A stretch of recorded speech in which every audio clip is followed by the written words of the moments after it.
శ్రీమాత్రే నమః. సద్గురు జ్యోతిషాలయం 2025 మే నెల రాశి ఫలితాలని మనం తెలుసుకోబోతున్నాం. మా ఛానల్ ద్వారా చూస్తున్నటువంటి ప్రేక్షక మిత్రులందరికీ కూడా శుభాభివందనాలు. మా ఛానల్స్ బాగా చూస్తున్నారు, ధన్యవాదాలు. కానీ సబ్స్క్రైబర్స్ అనేవాళ్ళు కొంచెం తక్కువగా ఉన్నారు, కొంచెం సబ్స్క్రైబ్ చేయండి. ఈ పక్కనున్న బెల్ బటన్ కానీ మీరు కొట్టేస్తారనుకోండి, మా ఛానల్లో ఉన్నటువంటి అన్ని కార్యక్రమాలు కూడా మీకు వస్తూ ఉంటుంది, మీరు చూడొచ్చు. మీకు ఉపయోగపడే విషయాలు చెప్పడం జరుగుతుంది. కమింగ్ టు జాతకం. జాతకం అనేది పడుతున్న వర్షానికి ఒక గొడుగే కానీ జాతకం జీవితం కాదు. మేము చెప్పే ఈ రాశి ఫలితాలు గోచార గ్రహస్థితులను దృష్టిలో పెట్టుకొని చెప్తున్నాం. ఇది మీ యొక్క వ్యక్తిగత జీవితానికి ఒక 30% నుంచి 40% మాత్రమే వర్తిస్తుంది. మీరు పుట్టినప్పుడు ఉన్నటువంటి ఆ లగ్నము, ఆ నక్షత్రము, ఆ పాదాన్ని బట్టి మీ యొక్క సంపూర్ణ జాతకం అనేది తెలియబడుతుంది. ఇంకను జాతకం అంటే ప్రతి ఒక్కరికి కూడా నాకు ఉద్యోగం ఎలా ఉంటుంది, నాకు వ్యాపారం ఎలా ఉంటుంది, నాకు ఆరోగ్యం ఎలా ఉంటుంది, దాంపత్య జీవితం ఎలా ఉంటుంది, సంతానం ఉంటుందా, ఉద్యోగం వస్తుందా, వ్యాపారం బాగుంటుంది, ఇవే ఏదో టెన్షన్స్తోనే ప్రతి ఒక్కళ్ళం కూడా జీవిస్తున్నాం. దానికి ఉపశమనంగా ఈ మాస ఫలితాలని ప్రతి మాసంలో కొన్ని గ్రహాలు మారుతూ ఉంటాయి కాబట్టి ఆ గ్రహాల యొక్క గమనాన్ని దృష్టిలో పెట్టుకొని అన్ని వర్గాల వారిని దృష్టిలో పెట్టుకొని ప్రిడిక్ట్ చేయబడిందే ఈ మాస ఫలితాలు. జాతకం ఎవరైనా మీ పరిసర ప్రాంతాల్లో ఉన్నటువంటి సద్గురువుల్ని సంప్రదించి జాతకం తెలుసుకోండి. లేదా మా ద్వారా తెలుసుకోవాలనుకుంటే 21 వయసు లోపున్న వాళ్ళు అడగకూడదు. ఎందుకంటే మీరు విద్య చదువుకుంటున్నటువంటి వారు కాబట్టి మీరు ఖచ్చితంగా మీ యొక్క వ్యక్తిగతమైనటువంటి జీవితంలో 21 సంవత్సరాల వరకు జాతకం అడగకండి. 60 సంవత్సరాలు దాటిన వారు మీరు అన్నీ అనుభవించుంటారు, మంచి చెడు అన్నీ చూసుంటారు కాబట్టి మీకు జాతకంతో పని లేదు. అడగడానికి కూడా ఇల్లీగల్ అఫైర్స్కి సంబంధించింది ఏది అడగకూడదు. నాకు అప్పులు బాగా ఉన్నాయి, జాతకం చెప్పనంటే ఎవరు చెప్పరండి. మీ అప్పులు తీసుకున్న చోట ఖచ్చితంగా కష్టపడి ఇవ్వండి, అదొకటే జాతకానికి ఉన్నది. ఇప్పుడు మనం 12 రాసుల్లో ఒక్కొక్క రాశిగా మనం చెప్పుకోబోతున్నాం. జ్యోతిషాస్త్రరీత్యా 12 రాసుల్లో 12వ రాశి అయినటువంటి మీనరాశి మిత్రులారా, మీరు పూర్వాభాద్ర నక్షత్రం 4వ పాదం, ఉత్తరాభాద్ర నక్షత్రం 1, 2, 3, 4 పాదం, రేవతి నక్షత్రం 1, 2, 3, 4 పాదాలకి జన్మించిన మీరు మీనరాశి వారిగా పరిగణించబడుతున్నారు. చాలా చిన్న సౌమ్యమైనటువంటి మనస్తత్వం కలిగిన మీనరాశి మిత్రులారా, 7.5 శని ఉచ్చ స్థితిలో ఉంది. మీలోకి వచ్చి కూర్చున్నాడు శని భగవానుడు.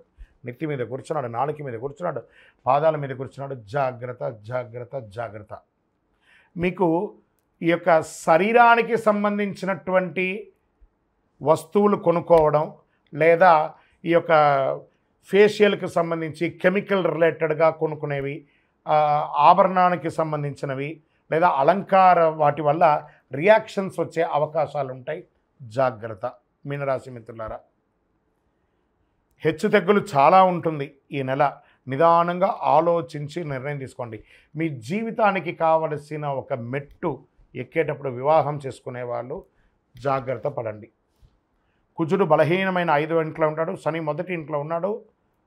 రాహుకేతు శనిగ్రహాలు ఈ నెల మొదటి భాగం నుండి 2వ సగం ఉపశమనం అందిస్తున్నారు. కొత్త ప్రయత్నాలు పూర్తిగా మానుకోండి. అధికంగా ఏ ఇబ్బంది ఉండదు, ఇబ్బంది పెద్దగా ఉండదు, కానీ జాగ్రత్తగా ఉండి. సహోదరులతో ఖర్చులు రావచ్చు. ఎలక్ట్రానిక్ గూడ్స్ కొనే అవకాశం ఉంది. ప్రభుత్వ సంబంధిత పనులు జాప్యం జరగవచ్చు. అకారణ ఖర్చులు జరిగే అవకాశాలు ఉన్నాయి. వివాహం కాని వారికి ఇది ఒక మంచి సమయం. సంతాన భాగ్యం కోసం ప్రయత్నం చేసేవారికి చాలా మంచి సమయం. వ్యాపారులకు ఇది మంచి అనుకూలమైనటువంటి నెలగా చెప్పచ్చు. ఎందుకంటే గురు బాగున్నాడు. సమస్యలు కూడా వచ్చే అవకాశాలు కూడా ఉన్నాయి. కొత్త ప్రయత్నాలు ఏది ప్రారంభించకండి. బాగా ఆలోచించే నిర్ణయాలు తీసుకోండి. పెద్దవాళ్ళ సలహా తీసుకోండి. మీకు మాత్రమే తెలుసు అనుకోకండి, మీకు కూడా తెలుసు అనుకోండి. ఇది బాగా నోటీస్. మళ్ళీ చెప్తున్నాను, మీకు మాత్రమే తెలుసు అనుకోవడం అహం, మీకు కూడా తెలుసు అనడం సబ్జెక్ట్ నాలెడ్జ్. దాని ప్రకారంగా మీనరాశి వారు తెలుసుకోండి. ఉద్యోగం చేసేవారికి పై అధికారం నుండి, కింద పని వాళ్ళ దగ్గర నుండి సపోర్ట్ దొరుకుతుంది.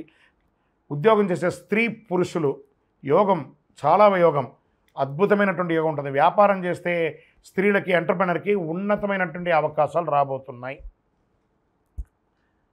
ఇతరుల విషయంలో జోక్యం చేసుకోకండి. ఇతరులు మీ విషయంలో జోక్యం కాకుండా చూసుకోండి. విద్యార్థులు మీరు కోరుకున్న విద్య చదవడం చాలా శ్రమించవలసి ఉంటుంది. చదువు కోసం ప్రయత్నం చేస్తే వాళ్ళు విదేశీయ చదువు కోసం కాస్త వెయిట్ చేయండి. వృత్తి వ్యాపారాల్లో ఒడిదుడుకులు ఉన్నాయి. గృహ నిర్మాణ పనులు కాస్త మందగించే అవకాశాలు కనబడుతున్నాయి. రియల్ ఎస్టేట్ వారికి మిశ్రమం. కోర్టు కేసులు కాస్త వాయిదా పడే అవకాశాలు ఉన్నాయి, లేదా కొన్నిసార్లు అపజయం అయ్యే అవకాశాలు కూడా ఉన్నాయి. కొత్త ప్రయోగాలు ఏది ప్రారంభించకండి. ఆర్థికంగా అనవసరమైనటువంటి ఖర్చులు వాగ్దానాలు చేయకండి, ఇబ్బంది పడతారు. ఆరోగ్యం చాలా జాగ్రత్తగా ఉన్నాయి. యాసిడిటీ లేదా అజీర్ణం ఇలాంటివి కూడా కొంచెం అవకాశాలు ఉన్నాయి.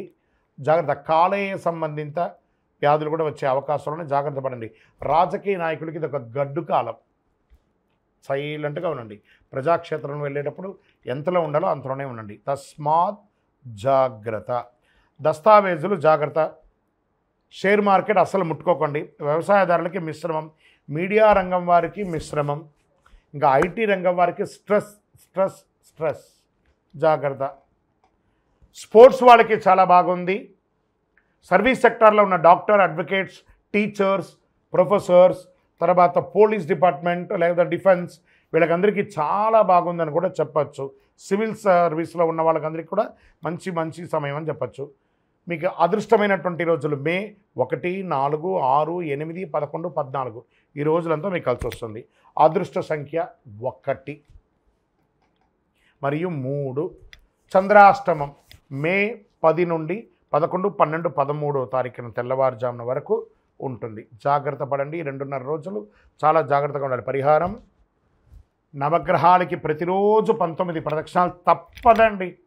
అంటే మాకు టైం లేదండి అంటే భగవంతుడు కూడా టైం లేదండి, ఆయన కూడా చాలా బిజీ.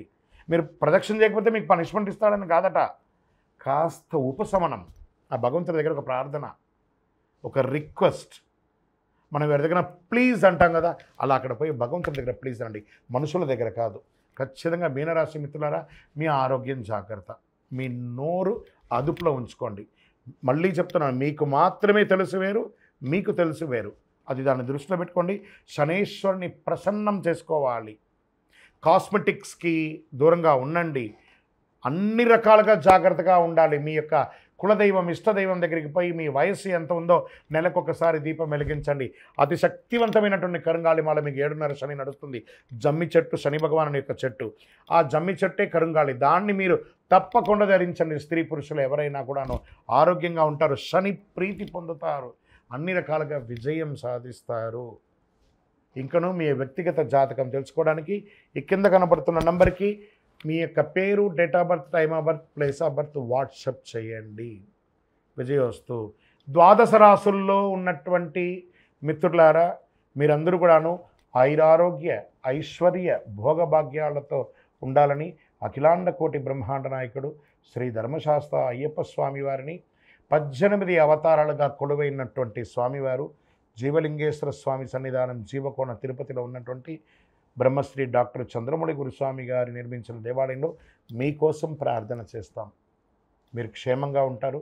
తిరుపతికి వచ్చినప్పుడు మన దేవాలయాన్ని తప్పకుండా దర్శనం చేసుకోండి. రైల్వే స్టేషన్ నుండి, బస్టాండ్ నుండి 3 కిలోమీటర్ల దూరంలో ఉంటుంది. విజయోస్తు.